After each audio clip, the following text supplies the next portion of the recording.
So I feel bad because I lost all the footage of the truck search I was helping Chris with Iconic Signs with. But anyways, guys, I just wanted you guys to see his new truck that he decided to go with.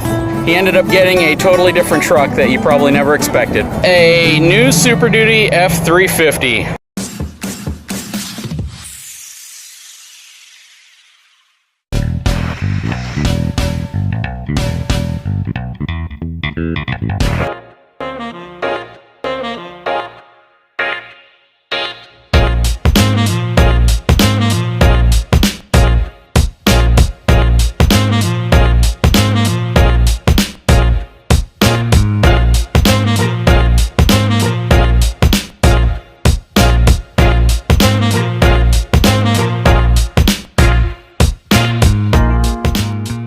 So here it is. This is his new F350 Super Duty.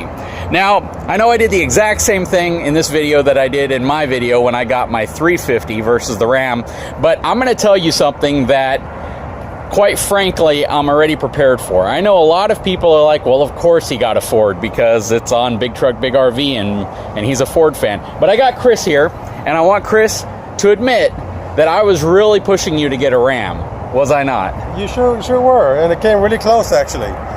We looked at the Rams and it had a lot of nice features. Ultimately, it came down to prices was about the same. Actually, had a little bit more legroom in the back of the Ford.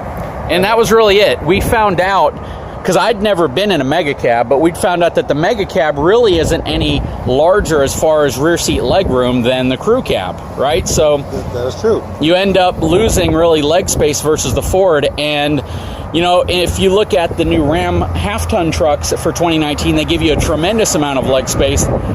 So we really didn't want to have to go into a truck that he'd be essentially losing leg space or not having enough.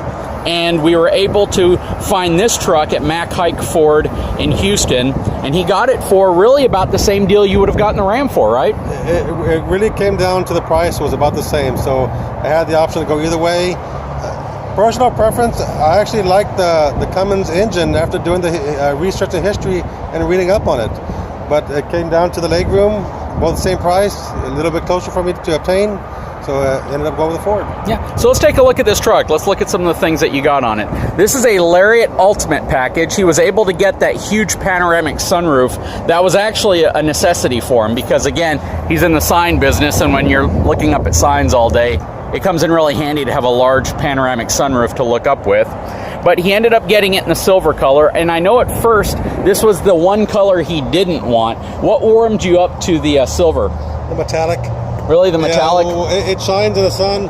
Actually, the one color I didn't want was the Oxford white. Okay. After looking at it and how it contrasts with the darkness of the windows, and it shines in the sun, I like the metallic color. It was nice. Let's take a look at a few other things. So we got the 20-inch wheel package on it. Looks really nice. Again, this is the Ultimate. Did not get the quad LED front headlight system, but there are some options to replace it with a headlight system that look very similar to the quad LED headlights.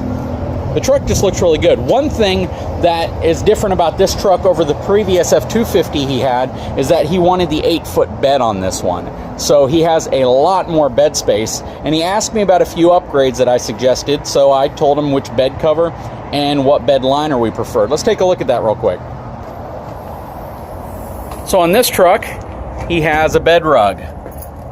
Now, this was purely a new recommendation. You had never even heard of this product before I told you about it, right? That is correct. Actually, I was looking at spray-on bed liners before you mentioned it. What do you think of the bed rug? Actually, I love it. After I did the research, when you mentioned it, installation was a breeze. The price was actually a little bit less. And like I said, it's really comfortable. Yeah, and it's super thick too, isn't it? Super thick. You can throw things on there, and it's protected from chemical resistance, water resistance. So I think it does a wonderful job. Yep. So I love Bedrug products, even though I don't currently use a Bedrug product. Bedrug has never paid me a penny to talk about their product. Actually, they don't probably even know my channel exists, so that's how distant my relationship to them is. But I've had bed rugs in every truck I've owned, except my current one, which I use an Axis bed mat, which is kind of the same thing, except it doesn't cover the sides. I didn't feel I needed it because I do have the spray and bed liner on the side. But this thing's about 1 inch thick, and it takes any type of abuse you want to throw at it. Some things can kind of get caught in there, as you know, little dirt and debris will get caught in there occasionally, but It is such a superior product, I believe, to your traditional bed liners. So I see you went with the backflip cover. Was this because of the recommendation I had for this one as well? I came to you for recommendations. I was looking up for like a different row one, but you know, they're pretty expensive out there, and for what I need it for, this fit the price and it did a good quality job. Yep, and I know that you wanted something that sat flat, and that's what's nice about the backflip. Now again, guys, this isn't a product I have or have ever used. I've never owned a backflip, and you know what, I recommend it because it was the right fit for what he was looking for. So moving to the inside of this truck, I also had recommended the Husky Exact Liners. Now these are really, really good floor mats. I've used these in my truck for a long time. I like them because it's a softer rubber material. It's not as slick as like the WeatherTechs, and they have a lifetime warranty. If you have any problem with them for the life of them, Husky just replaces them for you. I've had phenomenal luck with these, and I use them in all my trucks. Again, long before I ever had a YouTube channel, I've been using this product. As you can see, he's got leather interior, navigation system. This truck does have the 360-degree camera. It's essentially the same package that you're going to get in a King Ranch, a Platinum, or even a Limited, except it uses a vinyl material up here, whereas the Limited uses leather. It doesn't have a suede headliner like the Limited does, but everything else is going to be very similar to a King Ranch or a Platinum in terms of features. Still have the option for some of your cameras. So this has the 360-degree camera. It's the ultimate trailer camera package, which means it's going to have the high center mount camera in the back looking into the bed, the reverse camera on the tailgate, and 4 cameras wrapped around the truck to give you that 360-degree view. He, of course, has the spotlights for both of the side mirrors. Come in very handy at night. Back of the truck, very typical of the Super Duty. Just a tremendous amount of room. Now this front seat is in the furthest back position as you can get it. You can't move the seats any further back. And just look at the amount of legroom that's here. This is going to be very similar to the new Ram and probably the new GM truck, but the current GM and Ram vehicles don't have nearly this much room. In the Ram, the seat would be about this much further back, and that's the same with the GM as well. In the Mega Cab, even though it is a longer cab, the room between the back of the front seat and the front of the back seat is really the same. The difference is they provide you about 7 inches of additional rear seat storage behind this seat. So even though the Mega Cab does have a significantly longer cab, it really doesn't give you any additional room up front. I believe it gives you like an inch, but not very much, not very noticeable. So ultimately, all things being equal, I know the research that you did on the Cummins really made you feel good about the reliability of the Cummins, and you almost pulled a trigger on the new Cummins truck. I mean, I knew that we were talking and you were this close, very close to buying that. Was it black, I believe? It was an all-black Sport Edition. Sport, correct. Cummins Mega Cab. It was a 3500, I believe. But of course you get the 6.5 foot bed because there's not an 8.5 foot bed option or an 8 foot bed option on the Rams with the Mega Cab. You opted for this because of 2 main things, right? 2 main reasons was the leg room and the bigger moonroof, which I really liked. And plus the longer bed is something I definitely wanted to keep as well. The 8 foot bed. And having an 8 foot bed comes in extremely handy whenever you get it and you really see how much more room you have. And like I was explaining in the video, that seat's in its full back position, right? Correct, it is. I'm all the way back. So even with it being in its full back position, can you sit down inside of there just to show how much leg room you have, even with the front seat that far back? Look at that. I'm 6 foot tall and I got some really good clearance. This is back and lean back. So this was a huge factor for him. So Chris, how much do you love having this panoramic sunroof? I've been getting used out of this the first couple of days already. This is a wonderful viewing to view our sign, check on my guys. It's done a lot of help so far. So let's take a look. So this is an example. If he's parked close to a sign, because a lot of signs are near the street, so you can't necessarily get far away from them to get a good view. But if he's looking up at a tall sign like this, he is literally right underneath the sign, looking up through the panoramic sunroof. That's correct. I'm able to take my nose, take my measurements. I've got some laser software. I could actually take measurements from the truck if I wanted to, without even having to get out and fill up all my paperwork. So are you getting a lot of use out of this large center console? This is plenty of room. It's got file hangers. I could actually store my files in here. Holds my portfolios really well. Tape measures, and pretty much anything I need. I have it here. So this is my office in the field. And with this added moonroof, I'm able to just come up right to a sign, take my measurements, take my notes, even email them back into the office. And with the added 400 watt plug, I can hook up my laptop here as well, and pretty much work from my truck. So I know that you really like the truck, but you know, I don't want to appear biased, and I want to make sure that my subscribers understand that you do have a few concerns. And I know one of them that you voiced to me is just the perceived reliability of the Power Stroke diesel, because the 6.4 that you had did have some pretty significant problems at times that you had to pay a lot of money to get fixed. Do you have any concerns at all over maybe the reliability of the Power Stroke engine versus, say, the Cummins? It does concern me, being that I did have problems with my 6.4 and I kept pumping money into it. It does have concerns, and that's kind of why I was leaning toward that Cummins engine due to the history, inline 6.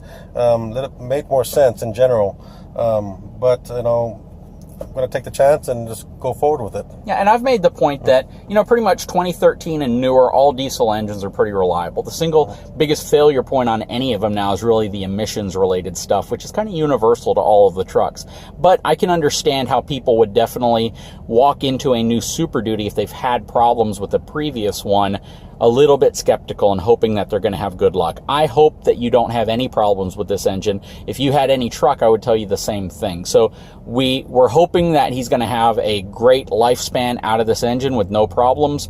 But again, only time will tell. Now, were there any features or anything, let's say, that you saw on a Ram truck that you really wish this truck had and it's missing? Anything since you've owned this truck that you feel could be different? You know, since I got into the truck and actually started using more of the technology that's in base now, one feature that I would have loved to see is a front parking sensor. The truck is big. You really can't see, you know, off your front bumper. And I noticed that even though we got the 360 cameras, there's no beeping or alarm to let you know when you're getting close, as you would have when you're backing up. Completely agree with you. That is a point I have made in every video I've done on Super Duties, is that they don't have front parking sensors. Now, they do have a front camera, but the problem with the camera, even when you put it in wide angle mode, you don't really know how far away you are from the corners. And people will say, how did you live without parking sensors in the past? The fact is, trucks in the past had much lower hoods. The trucks were lower to the ground, and you could see over them much easier than you can on these newer trucks. So even with the front camera, you can see if you're pulling directly up to something, how much room you have. But unfortunately, if you're pulling into a parking spot or you're trying to, you know, negotiate a tight corner, you really can't see how close you are. And the front camera doesn't help. The front camera gives you no extra visibility. Now, you can put it on that top-down view, but it's still one of those things that doesn't give you a really clear perspective of what's in the corner and how close it is to you, because there's some blind spots there. So I completely agree with that. I believe that Ford should have offered parking sensors as an option. Ram and GM do. I don't even know if Ford's going to offer them in the future on this truck, but that is definitely something that Ford needs to go ahead and include. To me, it's as common sense as obvious as putting rear air conditioning vents in a truck. Ford, you're missing the boat by not putting parking sensors on the front of your Super Duties. One thing that's really nice about Super Duties and many of the other truck manufacturers is that they're not only putting one AC outlet in, they're putting two. So in this truck, you have one up front here, and then you have one in the back here, and both of them support up to 400 watts, which is really nice because you can charge multiple devices, you can run a battery pack, you can basically do almost anything you would need to do except plug a microwave back here, and it's going to give you a lot of capability when you're out in the field. Plus, you have your USB connections here for charging, as well as a standard 12-volt outlet here. So they give you a lot of really solid connections back here for powering things. Plus, rear air conditioning vents that put out a good amount of air, and that's nice as well. So we are going to take off on a short little drive so we can have a driving conversation about this truck. So again, I was really pushing him to get a Ram for a couple of reasons. One, the dealership that we were looking at, which was Dennis Dillon, the one that I had talked about several times, had some really good deals on some 2017 models that they hadn't sold yet. And those trucks are very well equipped. They were Laramie packages, they had sunroofs, they had pretty much everything. And he was very close to buying it. And honestly, so close that we were planning a flight to go over there to pick it up and talk about it during the 31-hour drive back to Corpus Christi. Probably would have ran out of truck things to talk about. But he ultimately got this truck out of Houston for the simple fact that this is a 2017 model, so it's not a 2018 model. And because that's one of the few dealerships left that had F350s in a 2017 package, Laramie Ultimate, fully loaded, you know, it just kind of made sense that he went up there to get it. So what are some of the things that you really liked about the Ram, aside from the Cummins truck, that made you almost get a Ram? Actually, the interior was very nice as well on the Ram. Looked very luxurious. It had a lot of nice features as well as their technology on board. Like I said, I did love the Cummins engine. I wasn't too impressed with the smaller window on the Ram. And the body style, after looking into it more and more, it did grow on me, and especially the Sport Edition, it had that sporty look to it. So it did grow on me. And again, guys, super close to buying it. I mean, you had financing and everything in place. You were about to pull the trigger, but then we decided to expand your look on the Fords, and we found a few 17 remaining of the F350. Now, the next question people are going to ask is, why did you get an F350 single rear wheel truck over perhaps an F250? The 350 just made sense when it came down to price. I really wanted that long bed. And ultimately, looking at the price difference, was pretty much on par because of the 2017 model and incentives. You know, I really wasn't looking at much more at all, just to get a 350 and have that extra lift capacity of hauling. Yep, and that's one thing that I had showed him. If you've watched my older videos, you'll see that I've talked a lot about the payload capacity difference between an F350 and an F250. And this truck has about 1,000-pound greater payload capacity or more than an F250 comparably equipped. That is correct. After looking at the weight I can carry with this one, with about 3,400 pounds roughly, and looking at the F250, which was about like 24, 26. So you're right. If you were to put a 2,000-pound gooseneck trailer on this, it doesn't leave you much room to carry on the truck as well. Absolutely. And when you're in this line of business, you want to make sure that you're doing everything in the safest possible way, because there's always attorneys out there that are trying to get you for every possible thing, especially if there's a minor fender bender or something that happens. As far as the power, now in your 6.4, you had it fully tuned and deleted. So it was a rocket. How do you feel about the new 6.7 liter in terms of power, acceleration, performance? You know, it's got great power, great acceleration. Now, you're right. Once you do a full delete on the, like compared to my 6.4, yeah, that's like a rocket. So it doesn't compare to power, but the power is definitely there. It does take off. It rides very smooth. When driving back from Houston, you know, you can easily be at 80 and not even know it on this truck. It does have the stiffer springs, but it's what I'm used to. I personally like it. It feels heavy duty. It feels rugged. Now let's talk about fuel economy. Are you noticing a difference in fuel economy in this truck versus your F250 you had? Actually, you know, I'm pretty impressed where I'm getting fuel economy. It's about the same what I was getting on my 250. So I'm seeing that the new engines are definitely more fuel efficient compared to what I had. Even with my delete, I'm seeing about the same average mileage on this vehicle compared to my 250. So what does the wife think of the new truck? You know, she loved the space in the truck, especially when she's not driving. I'm pretty much doing all the driving. She says it takes up most of the parking lot in the driveway, and she has trouble getting up in the truck because it's definitely higher than my 250. Are you considering putting the power steps on the side? Haven't thought about it yet. We mostly take our car, but lately we've been driving this truck because I love driving the truck. Yeah, I know how you feel. Once you get into a big truck, you really don't want to drive anything else. Well, we are heading back to the office so I can let Chris get on with his incredibly busy day. It's been very difficult to do this video because Chris stays so busy. Just linking up with him gets difficult. I'll call him in the morning and say, hey, let's shoot the video, and he'll call me back 3 hours later saying, hey, I'm 200 miles away and we can't shoot the video. So yeah, we're finally able to get together and talk about it. I'm going to do some follow-up videos in the future. If he has any problems with the truck, I've already asked him to let me know, because I really want to do a video on any problems he might be having, simply because I like to give you full disclosure on any issues that have arisen. And quite frankly, I believe my subscribers deserve to know if there are any problems with a vehicle like this. Anyways, guys, we're heading back. I hope you guys have a wonderful day. If you haven't had a chance, please take a moment, subscribe to my channel, give me a thumbs up, and I will talk to you again soon.